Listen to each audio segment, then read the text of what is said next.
नमस्कार।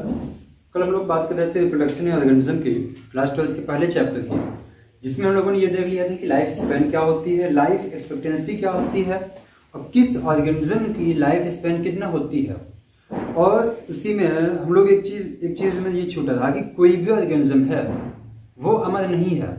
No one individuals are immortal except the single celled organism. ध्यान रहे, single celled organism जो होते हैं, एक कोश की जीव होते हैं, सिर्फ और सिर्फ यही अमर हैं, बाकी दुनिया का कोई भी जीव अमर नहीं होता है। तो आज हम लोग शुरुआत करते हैं जिस चैप्टर का नाम था रिप्रोडक्शन इन ऑर्गेनिज्म। तो रिप्रोडक्शन वास्तव में क्या होता है, इसको यहाँ पे देखते हैं। तो सीधा सीधा हम लोग देखेंगे, it is a biological process in which an organism gives rise to young ones that's offspring similar to itself। सीधे सीधे जाने हम लोग देखो बेसिकली एनसीईआरटी को ही फोकस कर रहे हैं, उसी को एक्सट्रैक्ट करके हम लोगों ने यहाँ पे लिखा है, उसी को एक्सप्लेन करेंगे, वही हम लोग पढ़ेंगे। तो है क्या, एक प्रकार की जैविक प्रक्रिया है जिसमें कोई भी जीव gives rise to young ones similar to itself, जिसमें कोई भी जीव अपने ही समान नए जीवों को उत्पन्न करता है। जैसे मान लीजिए कहते हैं ना, हाथी का बच्चा हाथी होगा, मनुष्य का बच्चा मनुष्य होगा, गाय का बच्चा गाय ही होगा। यानी कि जो स्पीशीज होगी उसकी अगली जनरेशन की स्पीशीज वही सेम होगी। ये होता है हमारा रिप्रोडक्शन। अगर रिप्रोडक्शन न हो, रिप्रोडक्शन अगर न हो तो क्या होगा, जस्ट इमेजिन करिए। देखिए, अब पहले के जैसे केमिकल इवोल्यूशन भी नहीं हो रहा है ना, कि कार्बन थे, हाइड्रोजन वगैरह थे, ये सारी इनऑर्गेनिक चीज़ें मिलकर ऑर्गेनिक बनते हुए आपका सेल कोई सर्वेट्स वगैरह बनते हुए सीधे सीधे कहें तो लाइफ का फॉर्मेशन किया। ऐसे हो गए प्रिमिटिव इरा में। लेकिन अभी प्रेजेंट टाइम में हम लोग यहाँ ऐसा नहीं है, केमिकल के द्वारा भी फॉर्मेशन नहीं हो सकता। कोई भी ऑर्गेनिज्म है वो अगले जनरेशन में जन्म ले रहा है, अगले जनरेशन को जन्म दे रहा है। क्यों, किसके द्वारा, रिप्रोडक्शन के द्वारा। और क्यों दे रहा है, अपने संतान को, यानी कि अपनी जातियों को बनाए रखने के लिए, टू मेंटेन इट्स स्पीशीज। तो वही चीज यहाँ पे लिखा, it is a biological process, एक जैविक प्रक्रिया है, इन विच एन ऑर्गेनिज्म, जिसमें कोई भी जीव gives rise to young ones similar to itself, अपने ही समान नए जीवों को उत्पन्न करने की क्षमता होती है। और जितने भी जीव होते हैं उनमें जनन करने की अपार क्षमता होती है ना। फिर इसके बाद हम लोग और क्या कहें, it's enable the continuity of the species generation after generation. ये क्या करता है, स्पीशीज की कंटिन्यूटी को बनाए रखता है एक जनरेशन से अगले जनरेशन से। अभी जैसे मान लीजिए कि ये जनरेशन 1 है, फिर आएगी जनरेशन 2, जनरेशन 3, जनरेशन 4। और किसके द्वारा, कौन इसमें हेल्प करेगा, यही हमारा रिप्रोडक्शन। अगर रिप्रोडक्शन ना हो तो अगली जनरेशन नहीं बन सकती। फिर बात करें तो वही चीज कर रहे हैं, it's enables the continuity of species generation after generation. ये एक जनरेशन से अगली जनरेशन तक, यानी कि एक पीढ़ी से दूसरे पीढ़ी तक की निरंतरता को बनाए रखता है, continuity. The organisms have that its internal physiology and several other factors are collectively responsible for how it reproduce. समझो बात को, ये कहना चाह रहा है कि जो ऑर्गेनिज्म कहीं पे रह रहा है उसकी फिजियोलॉजी क्या है, वो क्या खा रहा है, क्या पी रहा है, वहाँ का इन्वायरमेंट क्या है, उसकी मेडिकली कितना वहाँ इम्प्रूवमेंट है उसके यहाँ, ये सारी चीज़ें भी डिपेंड करती हैं, रिस्पॉन्सिबल होती हैं किसके लिए, हाउ इट रिप्रोड्यूस, यह कैसे जो है नए जीवों को जन्म देगा। यानी कि रिप्रोडक्शन के लिए ये सारी चीज़ें फैक्टर्स होती है। अगर एक बात कहें, हम लोग कहें सीधे सीधे फैक्टर अफेक्टिंग द रिप्रोडक्शन, ये हम लोग कह सकते हैं habitat, internal physiology, several other factor. Several other factor में आप जो है कहाँ पे रह रहे हैं और वहाँ का इन्वायरमेंट कैसा है, ये सारी चीज़ें आ जाएंगी। रिप्रोडक्शन की बात समझ में आई। यह एक जैविक प्रक्रिया है जिसमें कोई भी जीव अपने ही समान नए जीवों को उत्पन्न करता है। और क्या करता है कि ये जीवों की या जो स्पीशीज हैं उनको जनरेशन टू जनरेशन कंटिन्यूटी को बनाए रखता है। और फिर बात करें कि इसको अफेक्ट कौन कौन कर सकते हैं, जैसे फिजियोलॉजी, इसकी जो इंटरनल फिजियोलॉजी है, हैबिटेट है, ये सारी चीज़ें रिप्रोडक्शन को अफेक्ट कर सकती हैं। अगर हम इसके टाइप्स की बात करें, टाइप्स ऑफ रिप्रोडक्शन, तो मेनली 2 टाइप का होता है, एक असेक्सुअल होता है, दूसरा सेक्सुअल होता है। असेक्सुअल टाइप ऑफ रिप्रोडक्शन में देखो क्योंकि बायोलॉजी पूरा टर्मिनोलॉजी पे बेस है। यहाँ अमिस होता है नॉट, है ना, और सेक्सेस मतलब कि जो मेल या फीमेल होते हैं, असेक्सुअल यानी कि मेल एंड फीमेल एब्सेंट है, ए मींस हो गया एब्सेंट। तो यहाँ पे सीधे लिखा वन पेरेंट इन्वॉल्वमेंट, यानी कि ये ऐसा जनन होता है, ऐसा रिप्रोडक्शन होता है जिसमें एक ही पेरेंट पार्टिसिपेट करेगा जनन करने में। और तो वही चीज यहाँ पे लिखा वन पेरेंट इन्वॉल्वमेंट। सेक्सुअल की बात करें, दो पेरेंट रिक्वायर्ड होंगे, दैट विल बी मेल और फीमेल। अच्छा, मेल से अगर मान लीजिए जो गैमेट बनेगा उसको हम लोग कहेंगे मेल गैमेट, और फीमेल से जो गैमेट बनेगा उसको हम लोग कहेंगे फीमेल गैमेट। अगर मेल की बात करें, मेल गैमेट की बात करें तो यहाँ पे कौन होगा, स्पर्म होगा। फीमेल गैमेट की बात करें तो यहाँ पे कौन होगा, ओवम होगा। अब असेक्सुअल एक एक को हम लोग पूरा डिटेल में पढ़ेंगे, असेक्सुअल को भी और सेक्सुअल को भी हम लोग पढ़ेंगे। तो अभी पहले बात करते हैं असेक्सुअल की। तो असेक्सुअल की हम लोग बात करें, पहले यहाँ के कुछ हम लोग पॉइंट्स कलेक्ट कर लेते हैं एनसीईआरटी से। जैसे क्या, a single parent is capable of producing offspring, यानी कि इस तरीके की रिप्रोडक्शन में सिर्फ एक पेरेंट रिक्वायर्ड होगा। जो भी हम लोग यहाँ पे लिखे ना, a single parent is capable of producing offspring, यहाँ पे सिर्फ एक ही पेरेंट के पास इतना शक्ति है, वो इतना कैपेबल है कि वो अपने ऑफस्प्रिंग को जन्म दे सके। सीधे सीधे जानो, असेक्सुअल में सिर्फ एक पेरेंट की रिक्वायरमेंट होती है। दूसरा पॉइंट क्या है, the offspring that are produced are not only identical to one another but also exact copies to their parent. The offspring that are produced, वे जीव जो उत्पन्न हुए हैं या वे जीव जो जन्म लिए हैं, are not only identical to one another, यानी कि जितनी भी उनकी संतानें हुई हैं वे एक दूसरे से सिर्फ आइडेंटिकल नहीं है, एक दूसरे के सिर्फ समान नहीं है, बल्कि also exact copies to their parent, बल्कि वे एक दूसरे की एकदम फोटोकॉपीज हैं। जैसे मान लीजिए यहाँ पे कोई पेरेंट है ए, अब यहां से इसकी दो संतानें हुई हैं बी और सी। एक कोई एक पेरेंट है, दो संतानें हैं इसकी बी और सी।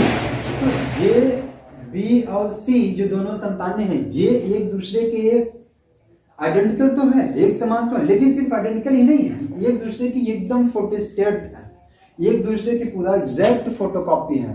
तो लिखा ना exact copies to their parent, कोई डिफरेंसेस नहीं है उनमें। कितनी भी संतानें हैं उस पेरेंट की, इसमें कोई डिफरेंसेस देखने को आपको नहीं मिलेगा।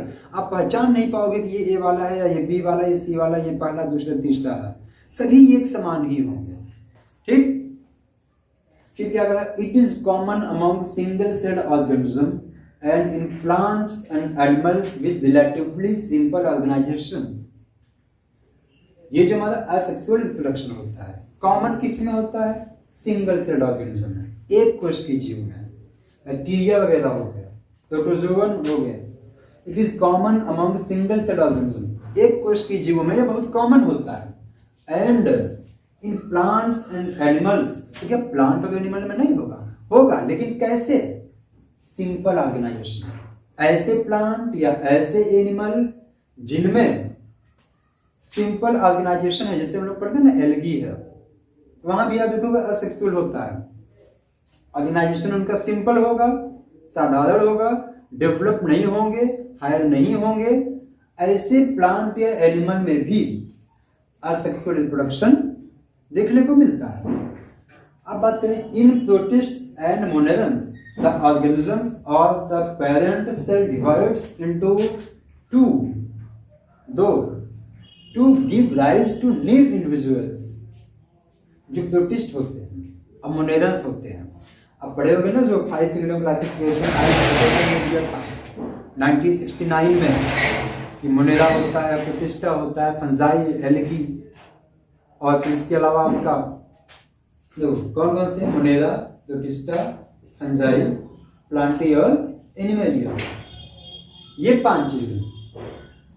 तो प्रोटिस्ट हो गया, मोनेरा हो गया, इनके जो ऑर्गेनिज्म होते हैं, इनकी जो पेरेंट सेल होती है, यूनिसेलुलर है मान लो, पेरेंट सेल ये डिवाइड करेगी तो कितना बनेगी, 1 से 2 सेल में। अब ध्यान से देखो, ये 1 से 2 डिवाइड तो हो गया, लेकिन ये एक प्रकार का रिप्रोडक्शन भी आपका हो रहा है। क्यों? क्योंकि एक सेल से दो बन गए। वही चीज तो कह रहा है कि एक single parent capable of producing offspring, और ये दोनों जो है जीव है। तो यहाँ भी ये नियम लागू होते हैं। Protist and monerans the organisms और the parent cell divides into two to give rise to individuals. Thus in these organisms, इस तरीके से इन ऑर्गेनिजम्स में यानी जीवों में division is itself a mode of reproduction, यानी कि जो इनका सेल डिवीजन हो रहा है, जो मोनेरन और प्रोटिस्टन है, मोनेरा और प्रोटिस्टा वाले जीव हैं, इनमें जो सेल डिवीजन हो रहा है वो खुद एक प्रकार का मोड ऑफ रिप्रोडक्शन है। कैसा mode of reproduction? Asexual type of reproduction है। एक टर्म यहाँ पे यूज होता है क्लोन। क्लोन क्या होता है? Morphologically and genetically similar individuals. जहाँ जैसे यहाँ पे हम लोग बात किए ना कि एक दो ऑफस्प्रिंग हुए हैं, बी और सी, एक दूसरे के आइडेंटिकल हैं, मॉर्फोलॉजिकली भी आइडेंटिकल हो, जेनेटिकली भी आइडेंटिकल हो, इनको हम लोग क्या नाम देंगे? क्लोन।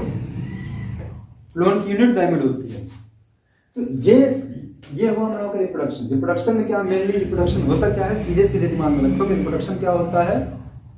कोई भी ऑर्गेनिज्म है अपने ही समान नजीवों को उत्पन्न कर रहा है, वही है उसका रिप्रोडक्शन। अब अगर हम लोग आगे बात करें कि रिप्रोडक्शन करता क्या है, कि ये एक जनरेशन से अगले जनरेशन की कंटिन्यूटी को बनाए रखता है। फिर हम लोगों ने क्या सीखा कि कोई भी ऑर्गेनिज्म है उसका इंटरनल फिजियोलॉजी क्या है, उसका हैबिटाट क्या है, ये सारी चीजें डिपेंड करेंगे कि वो किस तरीके से रिप्रोड्यूस करेगा, किस तरीके से जनन करेगा। फिर हम लोग इसके टाइप की बात की, मेनली दो टाइप का सीखे, एक असेक्सुअल और एक सेक्सुअल। असेक्सुअल में क्या होगा? जिसमें जो सिर्फ एक पेरेंट की रिक्वायरमेंट होगी वो होगा आपका असेक्सुअल। जिसमें दो पेरेंट की रिक्वायरमेंट होगी वो क्या होगा? बोलो, सेक्सुअल रिप्रोडक्शन होगा। असेक्सुअल की हम लोग बात किए तो यहाँ पे सिर्फ एक सिंगल पेरेंट ही पूरे नए जीव को उत्पन्न करने के लिए कैपेबल होता है।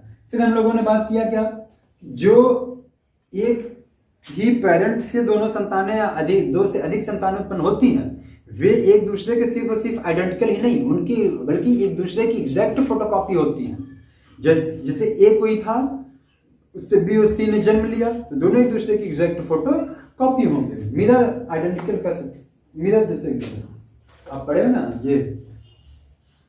ये मिरर है, यहाँ पे ये ए है तो ये ऐसे दिखेगा, ये यहाँ पे बी है, तो बल्कि वो एक दूसरे के एकदम फोटोकॉपीज होंगे।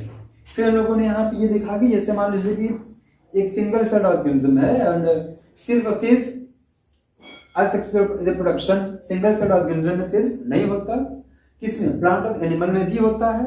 लेकिन कैसे प्लांट और एनिमल में? जिनका ऑर्गेनाइजेशन उतना अच्छा डेवलप नहीं हुआ होता। अब प्रोटिस्ट और मोनेरा की बात करें, यहाँ के जो ऑर्गेनिज्म होते हैं इनकी जो पेरेंट सेल होती है, पेरेंट सेल मतलब कि जिस सेल में डिवीजन होना है वो सेल डिवाइड करेगी तो दो ऑर्गेनिज्म बन जाएंगे, दो इंडिविजुअल, दो ऑफस्प्रिंग बन जाएंगे। यही दोनों ऑफस्प्रिंग क्या कहे जाएंगे? पहले के डॉटर सेल कही जाएंगी। जो पेरेंट सेल है ये पेरेंट सेल हुई, ये इनकी डॉटर सेल। यहाँ पे ये भी कैसा हुआ? असेक्सुअल रिप्रोडक्शन हुआ। इसलिए यहाँ पे कहा जाता है कि मोनेरा प्रोटिस्टा में सीधी बात जानो, जो मोनेरा के जीव हैं, प्रोटिस्टा के जीव हैं, बैक्टीरिया वगैरह, इनमें जो रिप्रोडक्शन हो रहा है या सेल डिवीजन हो रहा है, वो सेल डिवीजन ही एक प्रकार का इनका रिप्रोडक्शन है। क्लोन शब्द की बात आती है। क्लोन क्या है? मतलब कि morphologically and genetically similar individual. ये ऐसे इंडिविजुअल होते हैं जो कि मॉर्फोलॉजिकली और जेनेटिकली सेम होंगे। ठीक, अब हम लोग जो है सीखेंगे क्या? असेक्सुअल रिप्रोडक्शन का टाइप्स ऑफ असेक्सुअल रिप्रोडक्शन सीखेंगे। और इसमें भी हम लोग देखेंगे ना, फिजन होता है, रीजनरेशन होता है, इसके अलावा आपका फ्रेगमेंटेशन होता है, बर्डिंग होती है, बर्डिंग में भी एक्सोजीनस बर्डिंग, एंडोजीनस बर्डिंग, इसके अलावा आपका रीजनरेशन भी आप देख लोगे उसी में, स्पोरिलेशन देखोगे, जेन्युलेशन आप देखिएगा इसी में, वेजिटेटिव प्रोपागेशन में स्टेम के द्वारा कैसे होता है, लीफ के द्वारा कैसे होता है, रूट के द्वारा कैसे होता है। फिजन की अगर हम लोग बात करें, बाइनरी फिजन होता है, मल्टीपल फिजन होता है, प्लाज्मोटोमी होता है। प्लाज्मोटोमी और मल्टीपल फिजन आपके सिलेबस में पढ़ने के लिए है नहीं, तो हम लोग इस पर फालतू का टाइम वेस्ट नहीं करेंगे। और फिर बात करें बाइनरी फिजन की, तो वहाँ पे आप पढ़ोगे सिंपल बाइनरी फिजन क्या होता है, कैसे होता है, किस ऑर्गेनिज्म में होता है, लॉन्गिट्यूडिनल कहाँ होता है, ऑब्लिक कहाँ होता है, ट्रांसवर्स कहाँ होता है, ये सारी चीज़ें हम लोग या पढ़ते हो। शक्कर क्या होता है, और फिर राइजोम क्या होते हैं, ये सारी चीज़ें, ट्यूब क्या होती हैं, बुलबिल क्या होता है, ये सारी चीज़ें भी इसी में हम लोग सीखने वाले हैं। कौन से ऑर्गेनिज्म है जिनमें स्टेम के द्वारा होगा, कौन से ऑर्गेनिज्म है, कौन से प्लांट है जिनमें रूट के द्वारा होगा, ऐसे कौन से जीव हैं जिनमें जो है क्या हम लोगों के यहाँ भी रीजनरेशन होता है। ये सारी चीज़ें सीखेंगे हम लोग टाइप्स ऑफ असेक्सुअल रिप्रोडक्शन में। ठीक, थैंक यू। आज के लिए इतने हम लोग रखते हैं। एनसीईआरटी पढ़ते रहिए, खासकर जो यूपी बोर्ड वाले हैं। यूपी बोर्ड वालों को हो सकता है एक समस्या आ रही हो कि इंग्लिश उनको समझ में नहीं आ रही हो, लेकिन बाबू कोशिश करो, आप हिंदी पब्लिकेशन आता है एनसीईआरटी का, आप उसको ले लो, या अगर वो नहीं है तो एक बड़ी अच्छी बुक आती है डॉक्टर दिलीप गंगवार की, अध्ययन पब्लिकेशन की है, उसको आप ले लीजिए। उसको एनसीईआरटी सिंप्लीफाई भी, एनसीईआरटी सिंप्लीफायर भी करते हैं। हाँ, एनसीईआरटी सिंप्लीफायर ये जो है आप ले लो, बहुत महंगी नहीं है, सस्ती बुक है, आप ऑनलाइन भी ऑर्डर कर सकते हो। इसको जो है आप लेके पढ़ो और अभी से प्रैक्टिस करते चलो। क्वेश्चंस भी हम आपको निकाल कर दिखाते जाएंगे बीच में, क्वेश्चंस कैसे आते हैं आपके बोर्ड के पॉइंट ऑफ व्यू से, या इसके अलावा और भी एंट्रेंस वगैरह आप देने जाइएगा तो वहाँ के क्वेश्चंस कैसे होते हैं, ये सारी चीज़ें भी हम लोग डिस्कस करेंगे इसी में। और पढ़िए, मेहनत कीजिए। Thank you.